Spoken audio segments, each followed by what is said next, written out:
નમસ્કાર વિદ્યાર્થી મિત્રો, વંદે માતરમ। આજે આપણે પાઠ નંબર 1 અર્થશાસ્ત્રમાં આલેખ તેમના વિશેની આપણે સમજ મેળવીશું, જેમાં પાઠ નંબર 1 માં અર્થશાસ્ત્રમાં આલેખ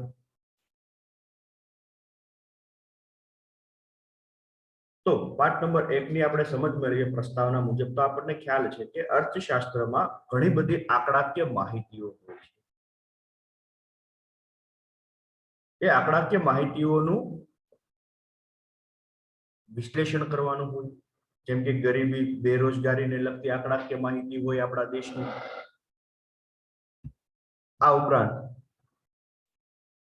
આર્થિક વિકાસને લગતી માહિતી હોય, શૈક્ષણિક આંકડાકીય માહિતીઓ હોય, ઔદ્યોગિક ઉત્પાદનને લગતી આંકડાકીય માહિતીઓ હોય। તો આવી અનેક આંકડાકીય માહિતીઓનું શું કરવાનું હોય છે?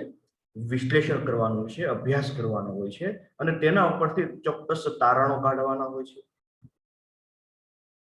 અને તે માટે અર્થતંત્રને લગતા કોઈ પણ આર્થિક નિર્ણયો લેવામાં આપણને આવી આંકડાકીય માહિતીઓ મદદરૂપ થતી હોય છે। તો આવી આંકડાકીય માહિતીઓના અભ્યાસમાં આપણને આકૃતિ અને આલેખ ખૂબ મદદરૂપ થાય છે। તો એ જ આકૃતિ અને આલેખ નો આપણે અર્થ અને એમના બંને વચ્ચેનો જે તફાવત છે તેની આપણે ચર્ચા કરીશું। આ પાઠનો પ્રથમ ટોપિક છે। તો પ્રથમ ટોપિક આકૃતિ અને આલેખ વચ્ચેનો તફાવત જોઈએ। આપણને પરીક્ષામાં 2 ગુણમાં પૂછાતો પ્રશ્ન છે, તો તેમની ચર્ચા કરીએ। તો આકૃતિ અને આલેખ વચ્ચેનો તફાવત, જેમાં પ્રથમ ટોપિક છે આકૃતિ। તો આકૃતિનો આપણે અર્થ જોઈએ તો શું કહ્યું આપણને કે અવલોકિત માહિતીનું ચિત્ર દ્વારા પ્રતિનિધિત્વ, એટલે શું થશે? આકૃતિ અવલોકિત કરાયેલી છે કે જે ચોક્કસ અભ્યાસ કરાયેલો છે, તો એ માહિતી જે છે એ માહિતીનું આપણે શેના દ્વારા પ્રતિનિધિત્વ કરવાનું છે? આકૃતિ દ્વારા પ્રતિનિધિત્વ એટલે રજૂઆત કરવાનું છે। જ્યારે આલેખમાં સ્વયં સ્પષ્ટ ન હોય, જે માહિતી સ્વયં સ્પષ્ટ નથી, અને તેવી માહિતીનું આપણે શેના દ્વારા પ્રતિનિધિત્વ કરવાનું છે? ચિત્ર દ્વારા પ્રતિનિધિત્વ, એટલે શું થશે? આલેખ। ત્યાર પછી ટોપિક નંબર 2 છે કે માહિતી સ્વયં સ્પષ્ટ હોય ત્યારે શું દોરવામાં આવશે? આકૃતિ દોરવામાં આવશે। અને જ્યારે માહિતી સ્વયં સ્પષ્ટ ન હોય ત્યારે શું દોરવામાં આવશે? આલેખ દોરવામાં આવે છે।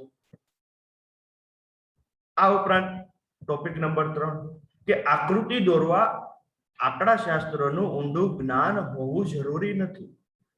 આપણને ખબર છે કે આપણે જ્યારે ધોરણ 11 માં હતા ત્યારે આપણે માંગના નિયમની આકૃતિ દોરતા હતા ને।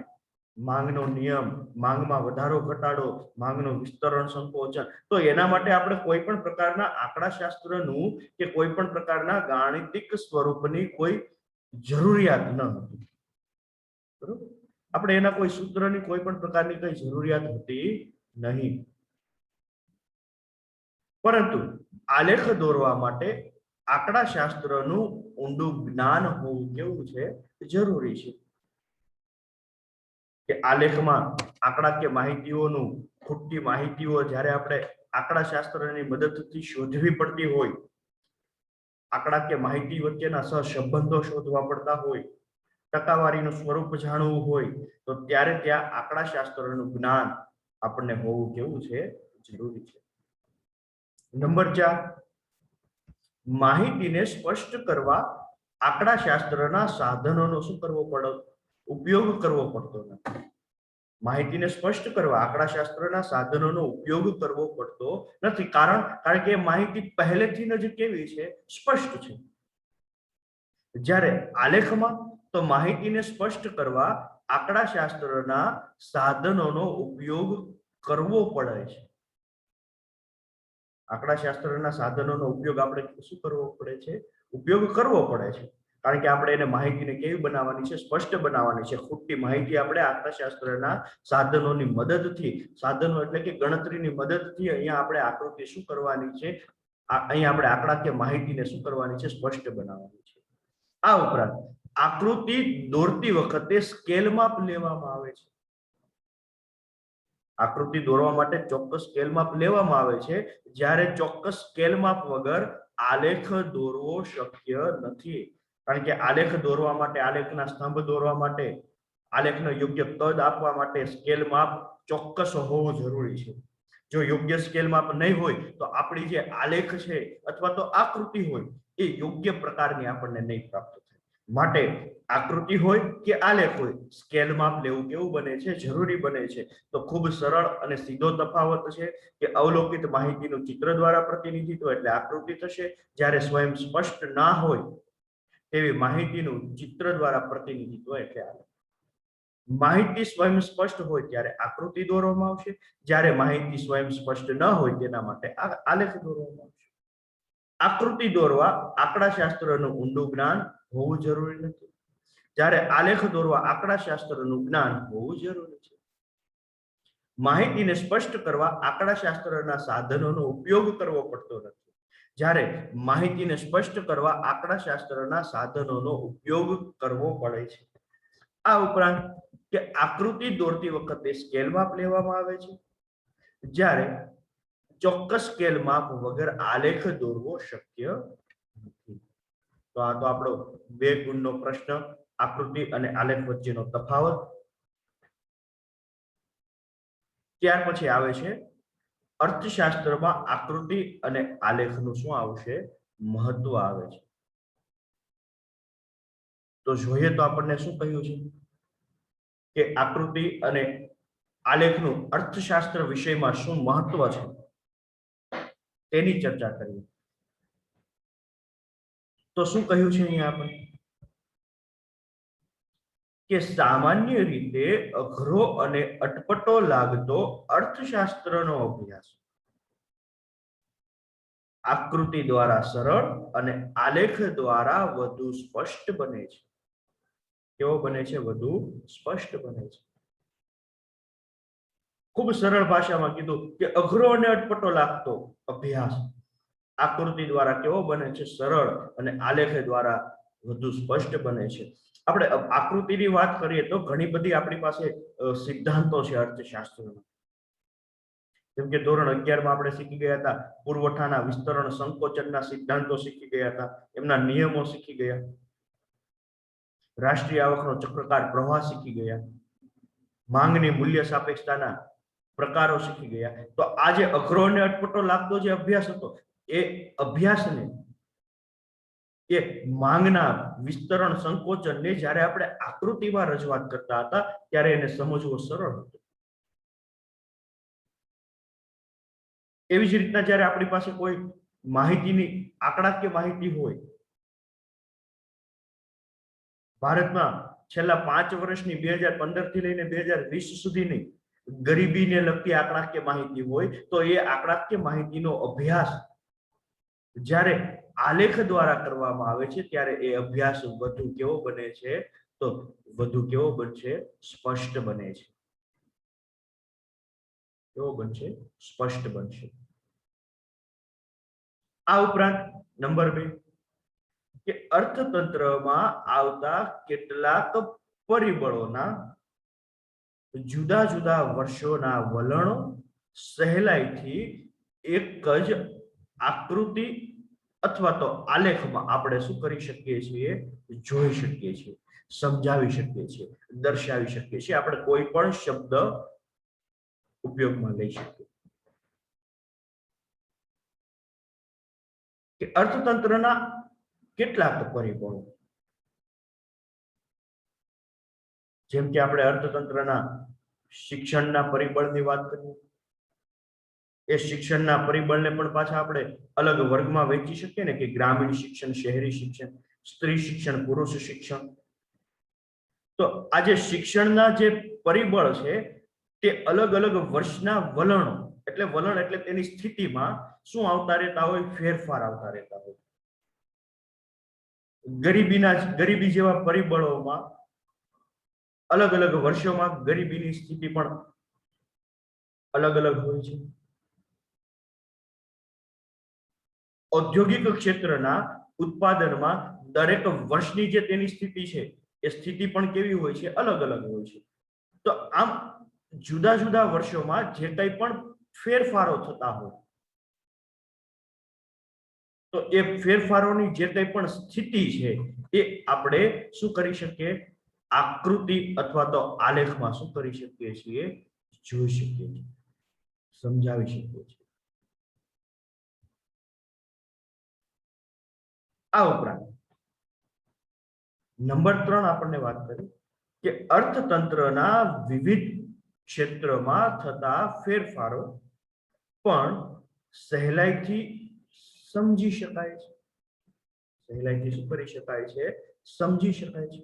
અર્થતંત્રના વિવિધ ક્ષેત્રોની વાત કરીએ અહીંયા આપણને સરળ એકદમ સરળ રીતે આપણે સમજવું હોય તો અર્થતંત્રના મુખ્ય 3 ક્ષેત્રો ખેતી, ઉદ્યોગ અને સેવા ક્ષેત્ર. તો ખેતીના ઉત્પાદનમાં જે કંઈ પણ ફેરફાર આવતા હોય,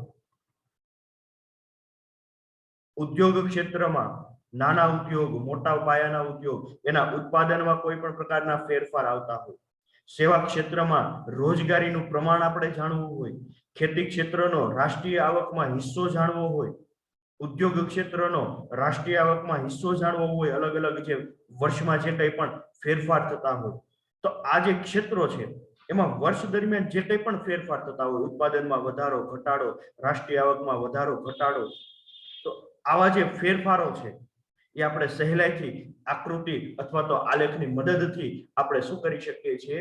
સમજાવી શકીએ છીએ. સમજાવવા કેવા રહેશે? સરળ રહેશે. આ ઉપરાંત નંબર 4 કરીએ, અર્થ સમજીએ આપણે તો શું કહ્યું છે કે અર્થતંત્રના કેટલાક પરિબળો માટેના વર્ગ, પ્રદેશ, ક્ષેત્ર તેમજ સમયગાળા વચ્ચે આપણે શું કરી શકીએ છીએ? સરખામણી કરી શકીએ છીએ.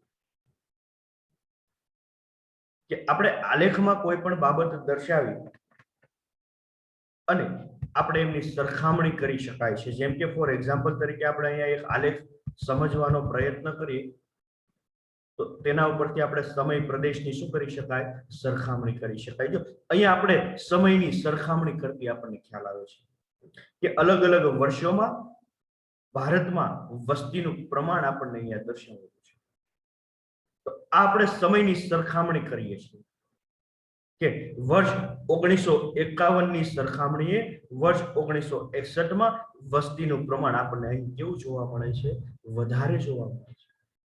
તો આપણે શેની સરખામણી કરી છે? વર્ષની, સમયગાળાની શું કરી? સરખામણી કરી છે. તો આમ આપણે અહીંયા આપણે પ્રદેશોની સરખામણી કરી છે. આ માહિતી આપણે સમજવાની કોશિશ કરીએ તો અહીંયા આપણને ચોકલેટના બોક્સનું વેચાણ દર્શાવેલું છે. આ ચોકલેટના બોક્સના વેચાણને 2 પ્રદેશમાં આપણને શું કરાયેલા છે? વિભાજિત કરાયેલા છે. એક પ્રદેશ ગ્રામ્ય અને એક શહેરી છે. તો જાન્યુઆરી ફેબ્રુઆરીમાં ચોકલેટના બોક્સનું વેચાણ ગ્રામ્યમાં કેટલું થયું? 30 થયું. શહેરીમાં કેટલું થયું? 40 થયું. તો આ આપણે શેની સરખામણી કરી છે? પ્રદેશની સરખામણી કરેલી છે. શેની સરખામણી દર્શાવેલી છે? પ્રદેશની. હવે એવી જ રીતના આપણે 2 વર્ગની સરખામણી દર્શાવી હોય. શેની સરખામણી દર્શાવી હોય? 2 વર્ગની. તો આપણે એવી રીતના પણ જણાવી શકીએ ને, વર્ગ પાડી શકીએ કે શિક્ષણને આપણે લઈ લઈએ અને શિક્ષણને 2 વર્ગમાં વહેંચી લઈએ કે ગ્રામ્ય શિક્ષણ અને શહેરી શિક્ષણ. તો આ 2 પ્રદેશ થઈ ગયા. એમાં જ આપણે 2 વર્ગ કરવા છે. તો એક વર્ગ સ્ત્રી વર્ગ અને બીજો વર્ગ પુરુષ વર્ગ. તો આમ આપણે માહિતીને વર્ગ, પ્રદેશ અને સમયગાળાને આધારે, ક્ષેત્રના આધારે શું કરી શકીએ છીએ? આપણે એમની વચ્ચે સહેલાઈથી સરખામણી કરી શકીએ છીએ. આ ઉપરાંત નંબર 5 જોઈએ તેનું મહત્વ. તો અહીંયા આપણને નંબર 5 માં જણાવ્યા મુજબ આપણને કહ્યું છે કે અર્થશાસ્ત્રની કેટલીક અઘરી બાબતો સમજાવવા પાછળ લખનાર અને વાંચનારનો સમય તથા શક્તિ શું થાય છે બચે છે. કારણ કે અગણિત આંકડાકીય માહિતી હોય, એ આંકડાકીય માહિતીને જ્યારે આકૃતિ અને આલેખમાં આપણે રજૂઆત કરીએ છીએ ત્યારે તેને સમજાવવા પાછળ સમય અને શક્તિની શું થશે બચત થશે. કારણ કે આંકડાકીય માહિતીનું વિશ્લેષણ કરવું એમના કરતા આલેખનું વિશ્લેષણ કરવું, આલેખમાં કોઈ પણ માહિતી દર્શાવી, આલેખ દ્વારા કોઈ પણ માહિતીનો અભ્યાસ કરવો આપણા માટે ઘણો કેવો બને છે, સરળ બને છે. માટે આપણને ટોપિક નંબર 5 માં કહ્યું છે કે અર્થશાસ્ત્રની કેટલીક અઘરી બાબતો સમજવા અને સમજાવવા પાછળ લખનાર અને વાંચનારનો સમય શક્તિનું શું થશે બચત થશે. સમય શક્તિ અથવા તો આપણે હજી એક શબ્દ મૂકી શકીએ, નાણાંની શું થાય છે બચત થાય છે. માટે આકૃતિ અને આલેખ એ અર્થશાસ્ત્રમાં આપણને ખૂબ એટલે ખૂબ શું થાય છે ઉપયોગી બને છે તેના અભ્યાસ માટે. આ ઉપરાંત ટોપિક નંબર 6 ની ચર્ચા કરીએ આપણે તો તેમાં ખૂબ સરળ માહિતી આપેલી છે કે અર્થશાસ્ત્રના અઘરા સિદ્ધાંતો આકૃતિ અને આલેખની મદદથી સમજાવવામાં કેવા બને છે, સરળ બને છે. કેવા બને છે, સરળ બને છે. કે અઘરા સિદ્ધાંતો આકૃતિ અને આલેખની મદદથી સમજાવવા કેવા બનશે, સરળ બનશે. એ કઈ રીતના સરળ બને, કેવા સિદ્ધાંતોની અહીંયા વાત છે. તો અહીંયા આપણને એક્ઝામ્પલ તરીકે, આપણને ઉદાહરણ તરીકે સમજાવવાનો પ્રયત્ન કર્યો છે. જેમ કે માંગ અને પુરવઠાના વિસ્તરણ સંકોચનના ખ્યાલ આપણે જોઈ ગયા હતા ને કે માંગ અને પુરવઠામાં વિસ્તરણ સંકોચન થાય. માંગમાં વિસ્તરણ સંકોચન ક્યારે થાય, તો અન્ય પરિબળો યથાવત રહેતા વસ્તુની કિંમત ઘટે, જેથી વસ્તુની માંગ વધતા એ માંગનું શું દર્શાવે, વિસ્તરણ દર્શાવે છે. તો આ જે નિયમ હતો એને આપણે શેના દ્વારા સમજતા હતા, આકૃતિ દ્વારા. કિંમત અને માંગની રેખાનો આપણે ઢાળ દર્શાવતા હતા. એવી જ રીતના પુરવઠાનો કંઈક વિસ્તરણ સંકોચન હતું કે વસ્તુની કિંમત વધતા વસ્તુના પુરવઠો વધે કે વસ્તુના પુરવઠામાં શું દર્શાવે છે, વિસ્તરણ દર્શાવે. અને વસ્તુની કિંમત ઘટતા પુરવઠો ઘટે કે પુરવઠાનું સંકોચન દર્શાવે છે. આવા જે ખ્યાલ હતા જે આપણે ધોરણ 11 માં આપણે ભણી ગયા, તો આવા ખ્યાલ આકૃતિ અને આલેખની મદદથી આપણને સમજવામાં, દર્શાવવામાં કેવા રહેતા હતા, સરળ રહેતા. આ ઉપરાંત આપણે પાઠ નંબર 3 માં પણ જોઈ ગયા હતા મૂલ્ય સાપેક્ષતાના પ્રકારો. માંગની મૂલ્ય સાપેક્ષતાના પ્રકારો આકૃતિ દ્વારા કેવા બને છે, આપણને સમજવા સરળ બનશે. કે માંગમાં જે કંઈ પણ ટકાવારી ફેરફાર થતો હતો, મૂલ્ય સાપેક્ષ માંગ, મૂલ્ય અનપેક્ષ માંગ, તો આવા જે માંગની મૂલ્ય સાપેક્ષતાના પ્રકારો હતા એ પણ આપણે 5 પ્રકારો આકૃતિ દ્વારા સરળતાથી સમજી શકતા હતા. જેથી એનો જે અઘરા સિદ્ધાંતો હતા કે માંગમાં થતો ટકાવારી ફેરફાર, કિંમતમાં થતો ટકાવારી ફેરફાર સામે માંગમાં કેટલા પ્રમાણમાં ફેરફાર થાય, એ જે માંગની મૂલ્ય સાપેક્ષતાના પ્રકારો હતા એને આપણે આકૃતિ દ્વારા કેવી રીતના સરળતાથી શું કરી શકતા હતા, સમજી શકતા હતા. ઉપરાંત આપણને અન્ય ઉદાહરણો અહીંયા આપેલા છે કે ખેતી ક્ષેત્રમાં અથવા તો ઉદ્યોગ ક્ષેત્રમાં આવતા ટૂંકા કે લાંબા ગાળાના જે પરિવર્તનો હોય એ પરિવર્તનો આલેખ દ્વારા સમજવા કેવા બનશે, સરળ બનશે. કે ખેતી ક્ષેત્રમાં જે કંઈ પણ પરિવર્તનો આવે, નિયમિત હોય, અનિયમિત હોય, લાંબા ગાળાના હોય, ટૂંકા ગાળાના હોય, તો આવા પરિવર્તનો આપણને આલેખ દ્વારા સમજવા શું બનતા હતા, સરળ બને છે.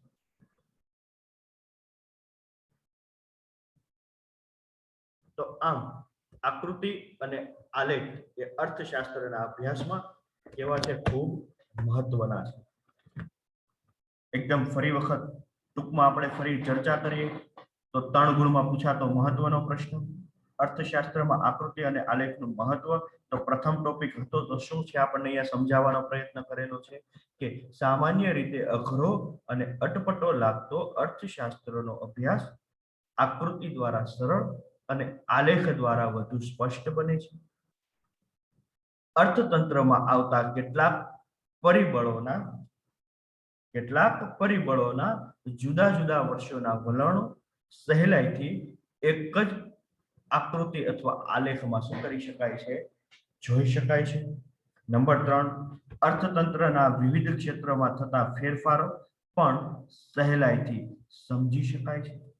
નંબર 4, અર્થતંત્રના કેટલાક પરિબળો માટેના વર્ગ, પ્રદેશ, ક્ષેત્ર તેમજ સમયગાળા વચ્ચે સરખામણી સહેલાઈથી કરી શકાય છે.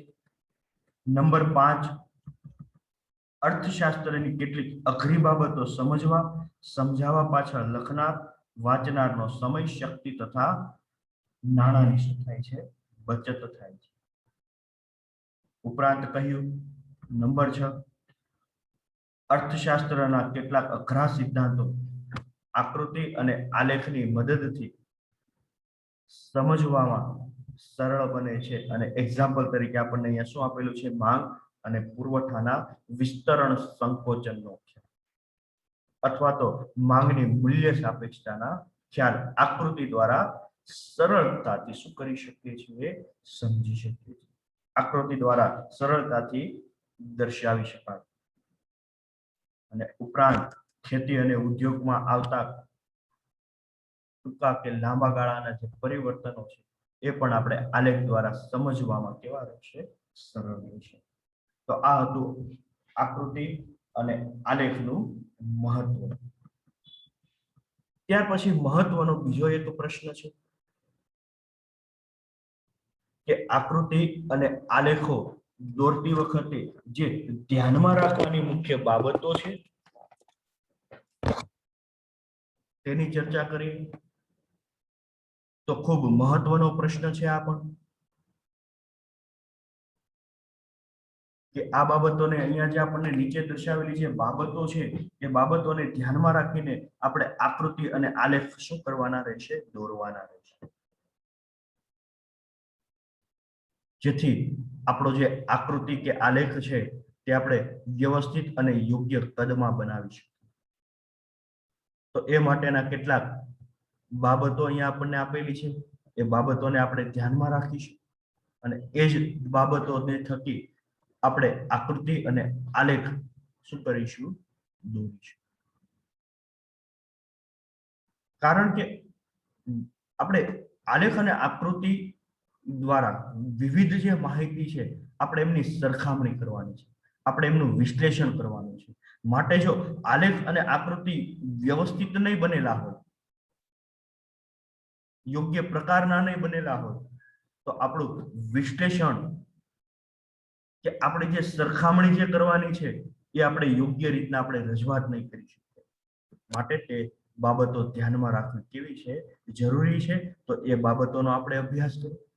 તો જેમાં પ્રથમ બાબત જે છે તે નંબર 1 કે આકૃતિ અને આલેખના પ્રકારની પસંદગી અને રજૂઆત.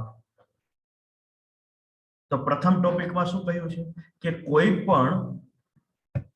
પણ ચિત્રની વધુ અસરકારક અને આકર્ષક બનાવવા, કોઈ પણ ચિત્રને વધુ આકર્ષક કે અસરકારક બનાવવા માટે તેના પ્રકારની પસંદગી મહત્વની બને છે.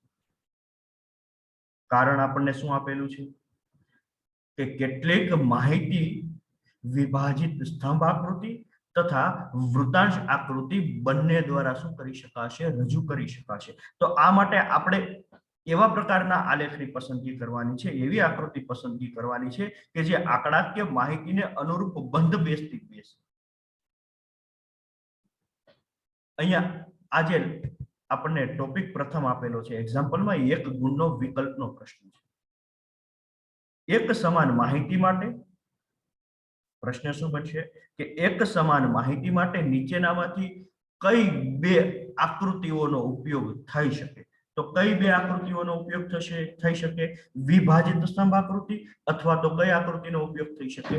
વૃત્તાંશ આકૃતિ. સમાન માહિતી માટે એક સમાન. તો માટે આ બંનેમાંથી કઈ આકૃતિની રજૂઆત વધુ અસરકારક બને છે તે માટે પસંદગી, આલેખની પસંદગી કરવી કેવી બને છે? જરૂરી. જો યોગ્ય પસંદગી હશે તો આપણે આંકડાકીય માહિતીની રજૂઆત આકૃતિ કે આલેખ દ્વારા કેવી બનશે? વધુ સ્પષ્ટ બનશે, વધુ સરળ બનશે. સમજનાર અને વાંચનાર જે હશે, લખનાર જે હશે, એને એ આંકડાકીય માહિતી પરથી જે કંઈ પણ વિશ્લેષણો કરવાના હશે એ સરળતાથી શું કરી શકે છે? તારણ કાઢી શકે છે. નંબર 2 છે સ્પષ્ટતા કરવાની છે આપણે. તો શેની સ્પષ્ટતા? તો ચિત્રની રજૂઆત સ્પષ્ટ અને કેવી હોવી જોઈએ? સ્વચ્છ હોવી જોઈએ. આપણો જે આલેખનું જે ગ્રાફ પેપર છે, જ્યારે આપણે આલેખ દોરીએ છીએ ત્યારે હંમેશા રજૂઆત સ્વચ્છ હોવી જોઈએ.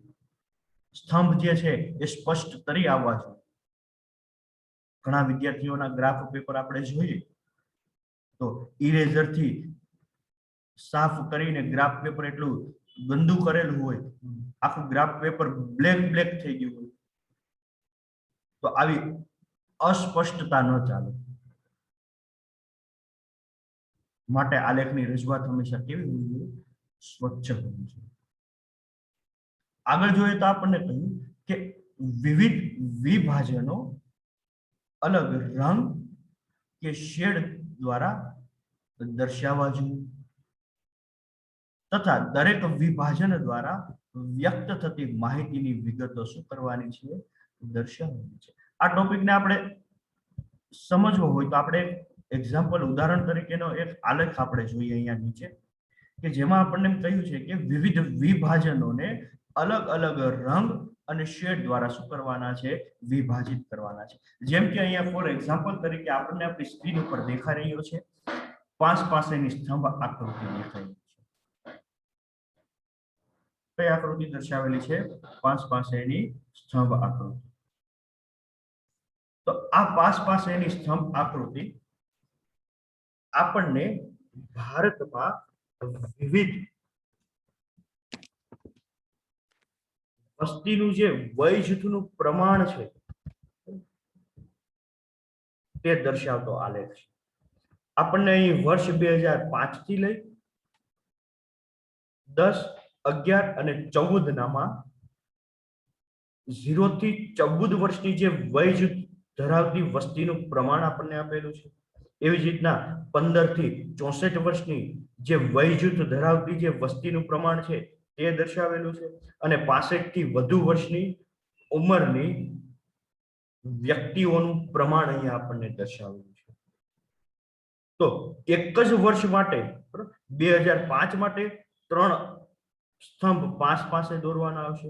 એવી જ રીતના વર્ષ 2010 માટે 3 સ્તંભ દોરાયેલા છે. તો આ જે સ્તંભ છે એને અહીંયા વિવિધ વિભાજનથી અલગ દર્શાવાયા છે. જેમ કે 2005માં 0 થી 14 વર્ષની વય જૂથ ધરાવતા વ્યક્તિઓનું પ્રમાણ અહીંયા આપણને કેટલું આપેલું છે? કુલ વસ્તીના 32.78%. તો એ પ્રથમ સ્તંભ આપણે દોર્યો છે. એવી જ રીતના અહીંયા આપણને 15 થી 64 વર્ષની વય જૂથ ધરાવતી વસ્તીનું પ્રમાણ અહીંયા આપણને દર્શાવેલું છે 62.44%. એના માટેનો અહીંયા આપણે સ્તંભ દોરાયેલો છે. તો એ જ વર્ષમાં 65 થી વધુ વર્ષની વય જૂથ ધરાવતી વસ્તીનું કુલ પ્રમાણ અહીંયા આપણને કેટલું દર્શાવેલું છે? 4.78%. તો હવે જો આ સ્તંભ આપણે 5 પાસે દોરાયેલા છે તો તમે જોઈ શકો છો તે પ્રમાણે દરેક સ્તંભમાં વિવિધ વિભાજન દર્શાવેલા છે. જેમ કે 0 થી 14 વર્ષનું જે વિભાજન છે, 0 થી 14 વર્ષનું જે વિભાજન છે એ સ્તંભમાં તમે જોઈ શકો છો તો ઊભી લાઇનિંગ દર્શાવેલી છે. ત્યાર પછી 15 થી 64 વર્ષ માટેનો જે સ્તંભ દોરાયેલો છે તે એકદમ બ્લેન્ક રખાયેલો છે, એટલે કે તેમાં કોઈ પણ પ્રકારના આકૃતિ, ચિહ્ન કે શેડ દર્શાવેલા નથી. અને જે સ્તંભ અંતિમ સ્તંભ છે 65 થી વધુ વર્ષની વય મર્યાદા ધરાવતા વ્યક્તિઓનું પ્રમાણ, એ સ્તંભને અહીંયા બ્લેક રંગથી વિભાજિત કરાયેલા છે. તો આમ દરેક સ્તંભને વિભાજિત કરાયેલા છે. આ પ્રમાણે આપણને કોઈ પરીક્ષામાં 5 ની સ્તંભ આકૃતિ પૂછાય, વિભાજિત સ્તંભ આકૃતિ પૂછાય, તો આપણે 5 ની જે દરેક સ્તંભ છે એને વિવિધ આપણને મનગમતા ચિહ્નો દ્વારા, ડિઝાઇન્સ દ્વારા અથવા તો પેન્સિલના શેડિંગ એટલે કે છાયા પ્રકાશ દ્વારા આપણે શું કરીશું? વિભાજિત કરીશું. પણ અહીંયા એક બાબત એ ધ્યાનમાં રાખવાની છે કે અહીંયા આપણને અલગ અલગ વર્ષ આપેલા છે અને અલગ અલગ વર્ષમાં આપણે 0 થી 14 વર્ષ માટેના જેટલા સ્તંભ, પ્રથમ સ્તંભ દોરાયેલા છે એ દરેક સ્તંભમાં એક જ સમાન અહીંયા જો ચિહ્ન દર્શાવેલા છે, લાઈન દર્શાવેલી છે, એક જ સરખી છે, એ અલગ અલગ નહીં થાય. પછી એવી જ રીતના દરેક વર્ષમાં જો 15 થી 64 વર્ષની વસ્તીનું જે પ્રમાણ આપણને અહીંયા દર્શાવેલું છે, એ પ્રમાણમાં જે સ્તંભ દોરાયેલા છે, તો એ દરેક સ્તંભને અલગ તારવવા માટે તેમાં કોઈ પણ પ્રકારના ચિહ્ન નથી કરાયેલા. તો દરેક વર્ષ માટેના સ્તંભ એ એકદમ કેવા રખાયેલા છે? બ્લેન્ક રખાયેલા છે, તેમાં કોઈ પણ પ્રકારના ચિહ્નો દર્શાવેલા. તો એવી જ રીતના દરેક વર્ષ માટે 65 થી વધુ વર્ષની વય મર્યાદા ધરાવતી વ્યક્તિઓનું પ્રમાણ આપણને દર્શાવતા સ્તંભ છે, તો એ દરેક સ્તંભને આપણે બ્લેક રંગથી આપણે શું કરેલા છે? વિભાજિત કરેલા છે. તો એ 65 થી 14 વર્ષની વય મર્યાદા ધરાવતા જેટલા વ્યક્તિઓ માટેના દરેક વર્ષમાં જે સ્તંભ દોરાયેલા છે, એ બધા જ સ્તંભમાં એક સમાન જ રંગ પૂરાયેલો છે. તો એ રંગ પછી દરેક જે પ્રથમ વર્ષ માટે જે વિભાજન આપણે દર્શાવ્યું, જે રંગ કે જે ચિહ્ન દર્શાવ્યા, એ જ વિભાજન કે એ જ રંગ, ચિહ્ન એ આપણે કયા વર્ષ માટે દોરાશે? બાકીના વર્ષ. ટૂંકમાં કહેવાનો મિનિંગ અહીંયા એવો છે કે પ્રથમ સ્તંભમાં આપણે ઊભી હરોળ લાઇનિંગ દર્શાવેલી છે, તો બાકીના જે બીજા વર્ષ માટેનો જે પ્રથમ સ્તંભ છે એમાં પણ ઊભી હરોળ લાઇનિંગ જ આવશે. અને ત્યાર પછી આપણે અહીંયા ટૂંકી વિગતો દર્શાવવાની છે કે 0 થી 14 વર્ષ માટેનો જે સ્તંભ છે એમાં ઊભી હરોળ કરાયેલી છે. 15 થી 64 વર્ષની વસ્તીનું જે પ્રમાણ છે તેમાં એ સ્તંભ એકદમ બ્લેન્ક રખાયેલા છે, એ આપણે જોઈ શકીએ છીએ. ત્યાર પછી 65 થી વધુ વર્ષની વસ્તીનું જે પ્રમાણ છે એ પ્રમાણ દર્શાવતા જે સ્તંભ છે તેમાં બ્લેક રંગ કરાયેલો છે. તો અહીંયા પણ આપણે એની ટૂંકી વિગતો ખૂબ દર્શાવેલી છે, જેથી જોનારને ખ્યાલ આવે કે 0 થી 14 વર્ષની વસ્તીનું જે પ્રમાણ છે એ જે સ્તંભ છે, ઊભી લાઇનિંગ વાળો જે સ્તંભ છે, 15 થી 64 વર્ષની વસ્તીનું વયજૂથ પ્રમાણ દર્શાવતો જે સ્તંભ છે, તે જે બીજો સ્તંભ છે જેમાં કોઈ પણ પ્રકારના ચિહ્નો નથી તે દર્શાવે છે. અને જે બ્લેક સ્તંભ છે તે શેનું પ્રમાણ દર્શાવે છે? 65 થી વધુ વર્ષની વય મર્યાદા ધરાવતી વસ્તીનું પ્રમાણ દર્શાવે. તો આમ આપણે વિવિધ પ્રકારના જે વિભાજનો છે, રંગ છે, રંગ દ્વારા એમને શું કરીશું? વિભાજન કરીશું અને એમના દ્વારા વ્યક્ત થતી માહિતી શું કરીશું? દર્શાવીશું. તો આ સ્પષ્ટતા કરવી કેવી છે? ખૂબ એટલે ખૂબ જરૂરી છે. ત્યારબાદ આવે છે ચોક્કસ સ્કેલ માપ આવે છે. તો અહીંયા ચોક્કસ સ્કેલ માપમાં શું કહ્યું આપણે? કે આંકડાના આધારે આકૃતિ અને આલેખ નું સ્કેલ માપ લેવું જોઈએ.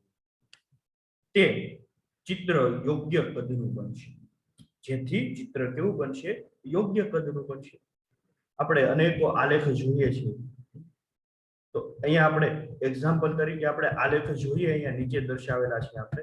તો અહીંયાનું જે સ્કેલ માપ છે તે લઈએ, તે પ્રમાણે આપણે સમજીએ. તો અહીંયા જે સ્કેલ માપ લીધેલું છે એ અહીંયા જે વસ્તીના આંકડા છે તેના આધારે લીધેલું છે. સ્કેલ માપ આપણે એવું લેવાનું છે કે જેનાથી આપણા જે સ્તંભ છે એ યોગ્ય પ્રકારના બને. સ્તંભ ન નાના બને કે ન મોટા બને. આપણે પ્રથમ જે ઉદ્ગમ બિંદુથી જે સ્કેલ માપ લેવાનું છે, જેમ કે અહીંયા આપણે શૂન્ય ઉદ્ગમ બિંદુથી એટલે કે 0 થી 20 નું સ્કેલ માપ લીધું છે, તો બાકીનું જે સ્કેલ માપ વચ્ચેનો તફાવત છે એ પણ 20-20 નો જ રહેવો જોઈએ છે ને. અહીંયા દર્શાવેલું છે 0 થી 20, 20 થી 40, 40 થી 60. તો આ જે સ્કેલ માપ છે 20-20 નો તફાવત એ અંતિમ સ્કેલ માપ સુધી કેવું થવું જોઈએ? જળવાવું જરૂરી છે. ત્યારબાદ અહીંયા આપણે બીજો આલેખ પણ જોઈએ.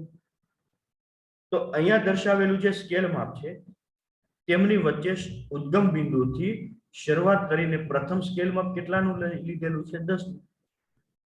તો અંતિમ સુધી જે સ્કેલ માપ આપણે લેશું એમની વચ્ચેનું જે અંતર છે એ કેટલા સુધીનું હોવું જોઈએ? 10-10 નું હોવું જોઈએ. અહીંયા આપણે શરૂઆત 10 થી કરી, 10 થી 20 અને 20 થી પાછા અહીંયા આપણે 25 દર્શાવી દઈએ, તો એ આપણું સ્કેલ માપ ખોટું લેવાશે. સ્કેલ માપ આપણું માન્ય ગણાશે નહીં. માટે આ સ્કેલ માપ યોગ્ય પ્રકારનું લેવું. હવે જો આપણે 5-5 ના અંતરે સ્કેલ માપ લીધું હશે ઉદ્ગમ બિંદુથી લઈને પ્રથમ સ્કેલ માપ 5 નું અંતર, તો દરેક સ્કેલ માપની વચ્ચેનું જે અંતર છે એ કેટલું હોવું જોઈએ? 5-5 ના વચ્ચે. માટે આ સ્કેલ માપ યોગ્ય પ્રકારે લેવાશે તો જ આપણા આલેખનું કદ યોગ્ય બનશે. તો ટોપિક નંબર 3 હતો કે યોગ્ય સ્કેલ માપ લેવાનું છે. ત્યાર પછી જેથી ચિત્ર કેવું બને? યોગ્ય કદનું બને. આ ઉપરાંત ટોપિક નંબર 4 કે આકૃતિ અને આલેખ ની બંને ધરી પરની વિગતો સ્પષ્ટ દર્શાવવાની છે. તો અહીંયા આપણને જણાવ્યું તે મુજબ કે આકૃતિ હોય કે આલેખ હોય, બંને ધરી પરની વિગતો સ્પષ્ટ દર્શાવવાની છે. જેમ કે અહીંયા આપણે નીચેના આલેખો જ આપણે ફરી વખત ઉદાહરણ તરીકે સમજવાનો પ્રયત્ન કરીએ તો આપણે જોઈ શકીએ છીએ કે બંને ધરી પરની વિગતો અહીંયા સ્પષ્ટ દર્શાવાય છે. કે આકૃતિની જે આડી ધરી છે એ જ ધરી, તેના ઉપર વર્ષ એટલે કે સમયગાળો દર્શાવાયેલો છે અને વાય ધરી ઉપર શેની રજૂઆત થયેલી છે? તો કુલ વસ્તીનું પ્રમાણ આપણને અહીંયા દર્શાવેલું છે. તો અહીં આપણે એક્સ ધરી અને વાય ધરી ઉપર કઈ વિગતો દર્શાવેલી છે એની સ્પષ્ટતા અહીંયા આપણે કરવાની છે. એ સ્પષ્ટતા કરવી કેવી છે? એ જરૂરી છે.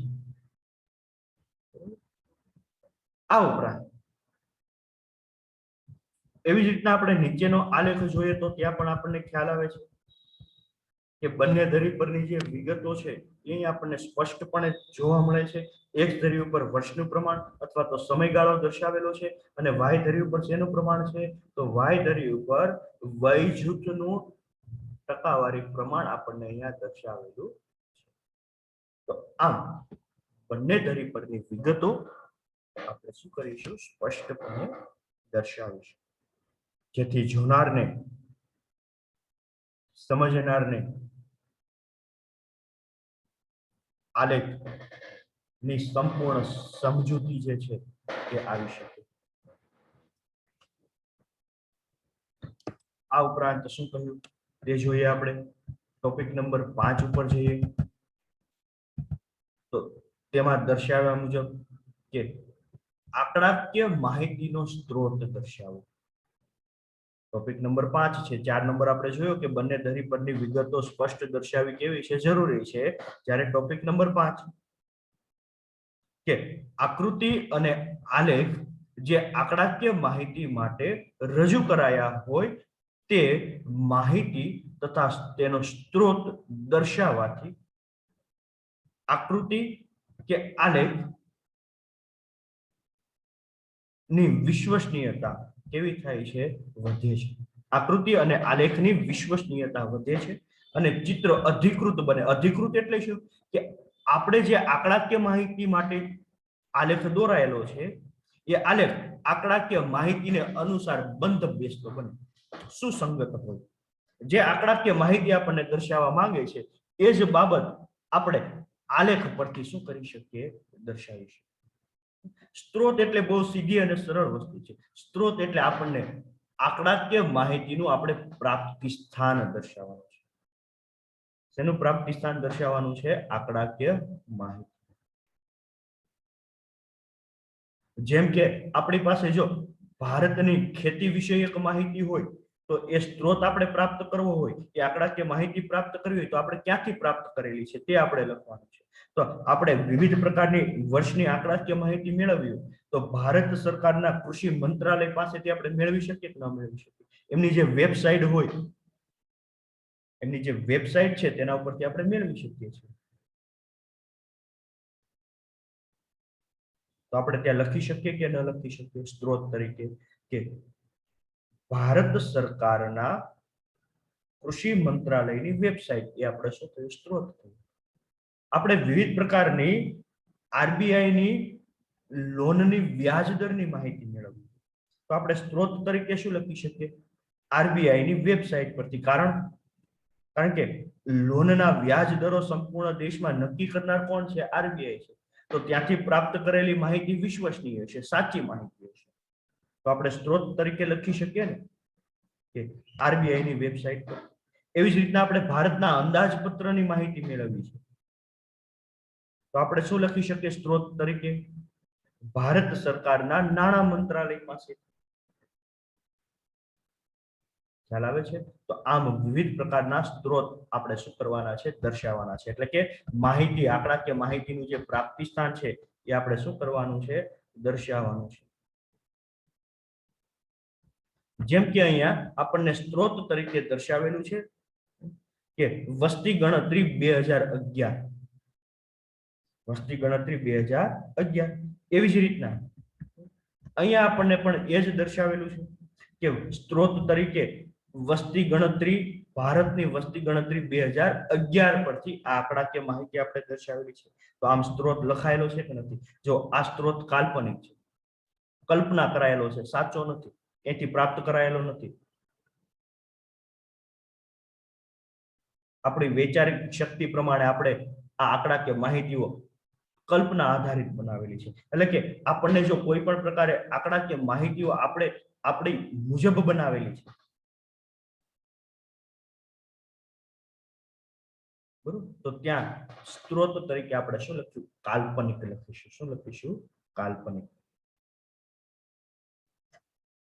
આ ઉપરાંત આગળ જોઈએ તો આપણને શું કહ્યું છે? આંકડાકીય માહિતી ગણવાની રીત દર્શાવે. તો શું કહ્યું છે કે જ્યારે માહિતી સ્વયં સ્પષ્ટ ના હોય અને આંકડાશાસ્ત્રના મદદથી તેને સ્પષ્ટ બનાવાઈ હોય તો તેને આધારે ચિત્ર દોરાયું હોય તો તેના સ્પષ્ટીકરણ માટે વપરાયેલા આંકડાશાસ્ત્રના સાધનોની ખૂબ ટૂંકી વિગતો શું કરવાની છે? દર્શાવવાની છે.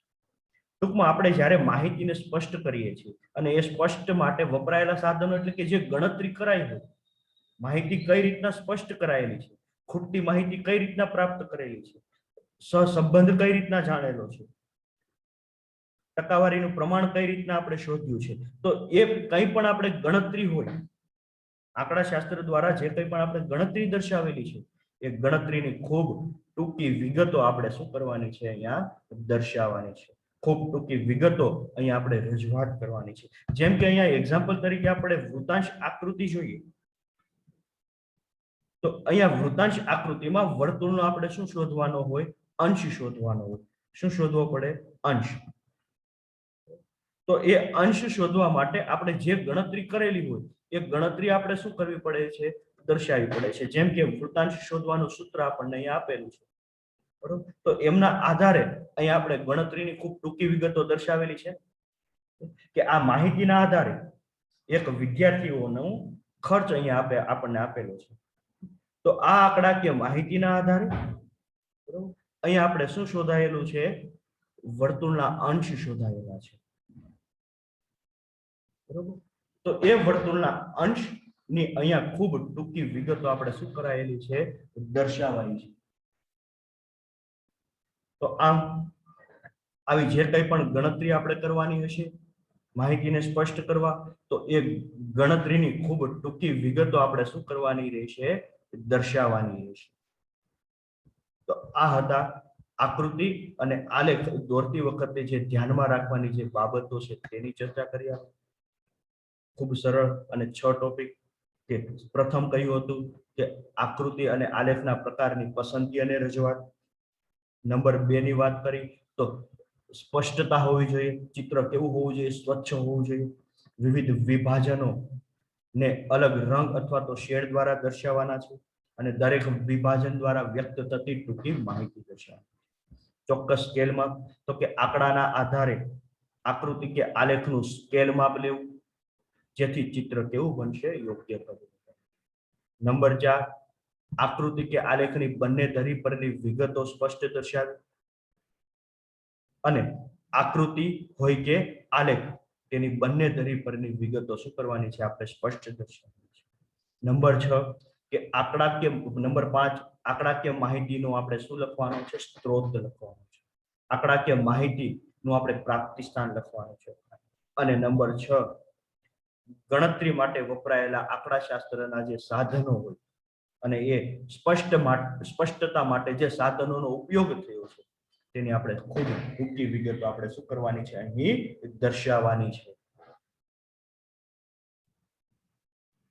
તો આજના લેક્ચરમાં આપણે આ 3 ટોપિક પૂરતું રાખ્યું.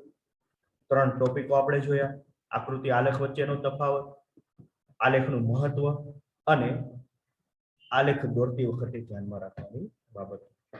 તો એકવાર આપણે ઘરે આનો પુનઃ અભ્યાસ કરશો વિદ્યાર્થી મિત્રો. ચાલો આપણે મળીએ. બાકીનો જે કંઈ પણ ટોપિક છે એ આવતી કાલના લેક્ચરમાં. ત્યાં સુધી વંદે માતરમ.